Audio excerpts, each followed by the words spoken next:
Ladies and gentlemen, welcome back to the analysis of YOLENO TV. I hope you're well.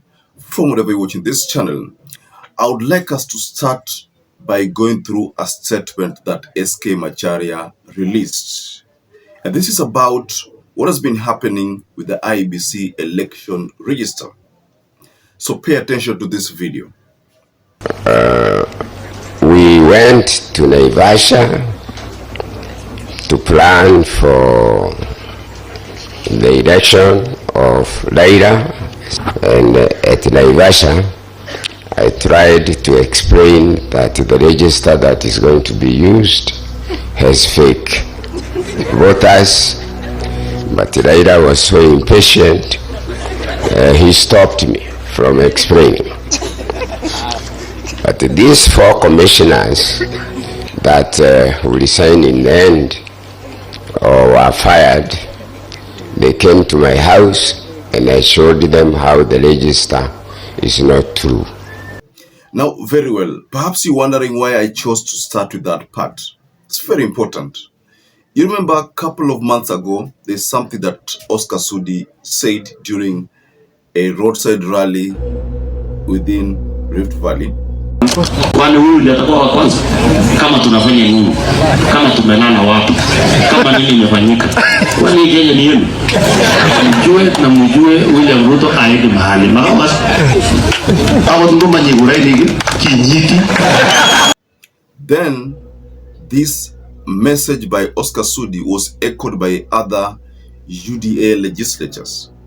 And they all talked about increasing votes if votes don't tally. Now, if at all what SK Macharia is telling us, that the IEBC register has always been infiltrated with the ghost votes or ghost voters, people who died long time ago, but they have been voting. But the only thing is that these people, their photos are not in existence, because when your details are captured within the IEBC, keeps it. One thing that happens is that your photos, your particulars, that is photos, date of birth, and ID, and all of those other particulars are normally captured. But for dead people, their photos were not captured. So this is what SK Macharia has told us, ladies and gentlemen. And someone of SK Macharia's status, sio mtu ambao tunasema kwamba amecook information, because he told us that Raila has been winning, lakini votes are normally infiltrated, so he can't be pronounced the winner. And this is what happened in 2022. That is according to SK Macharia, ladies and gentlemen. So I would like us to go deeper into this statement from SK Macharia and the likely implication in the 2027 general election, because this is going to have an implication. This statement cannot be treated lightly. It's a very, very weighty statement and needs to be given attention to. So before we escalate this, ladies and gentlemen, kindly like this video. It is so important if you like this video, because that is the only YouTube shares our content. Subscribe to our channel if you are not subscribed before, and to existing subscribers, thank you so much for your support. SK Macharia has been a long-time friend of Raila Odinga, and based on a statement which he shared, let me take you through the statement why SK Macharia is still going to be Raila Odinga's friend. This is what he said. I was paying for all the commercials in KBC for Raila's father against Matiba, but the commercials for Oginga Odinga would not be shown, and it's me who has paid. After the elections, I went to the MD of KBC and I told him to return my money, and he said, no, we don't return money for commercials. I said, you have to return my money or you give me a license. So SK Macharia, according to him, is indebted to Raila Odinga's father, Oginga Odinga. So he says that Raila was given to him by Oginga Odinga. So let's talk about that much, because our focus is on these numbers. These numbers are supposed to add up. I remember quite some time ago, and William Ruto was, told the people that wacha afanye kazi, lakini in 2027 muamuzi ni mpigaji kura. He made that statement Now, he was very, very bold. Now, with this revelation, ladies and gentlemen, let's just take, for example, UDA banked on that loophole. That loophole, and according to SK Macharia, he talks about Msando. I'm not going to delve much about Msando, but you all remember the story surrounding Msando's death. And he was the IEBC ICT person there. And so you all know the story surrounding that Msando thing, that Msando matter. So based on SK Macharia, he was indirectly telling us that the death of Msando was as a result of a password that was needed to be able to recruit these people. I mean, that is what I could tell from, SK Macharia's explosive remarks. Because all along, according to him, he thinks that the Kikuyu votes have always been inflated by 1.8 million voters. Meaning that the people that are normally pronounced as voters in Mount Kenya work on a 1.8 million extra. These are dead voters.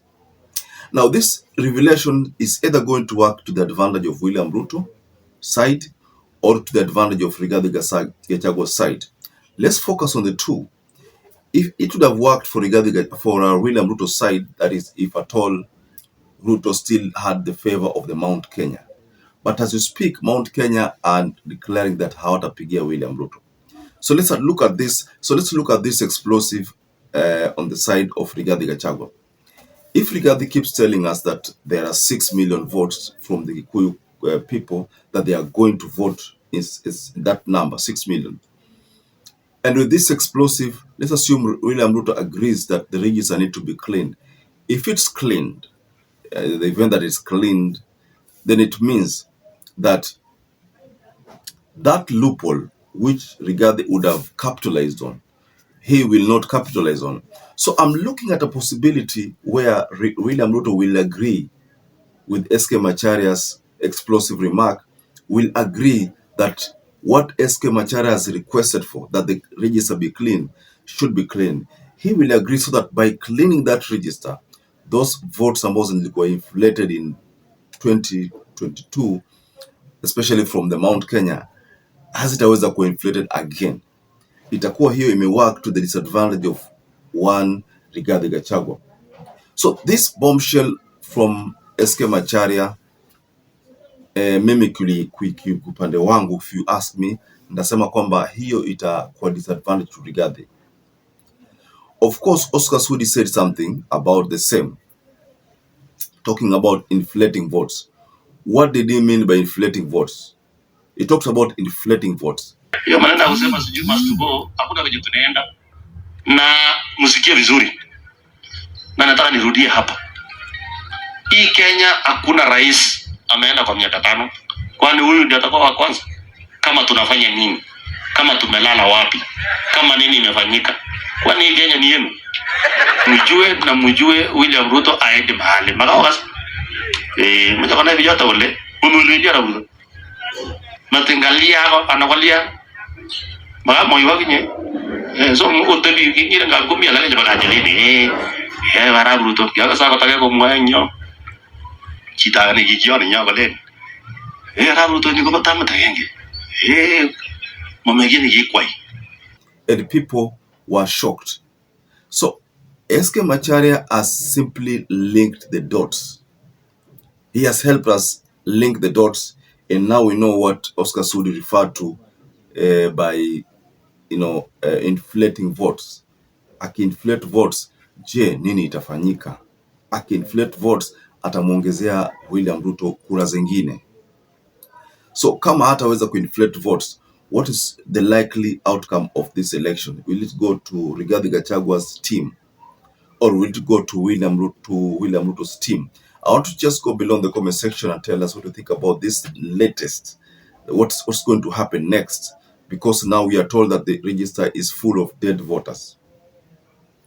So perhaps if you watch this video and you've not subscribed, take 1 second and subscribe, like this video. Until you catch up again, stay safe and stay blessed.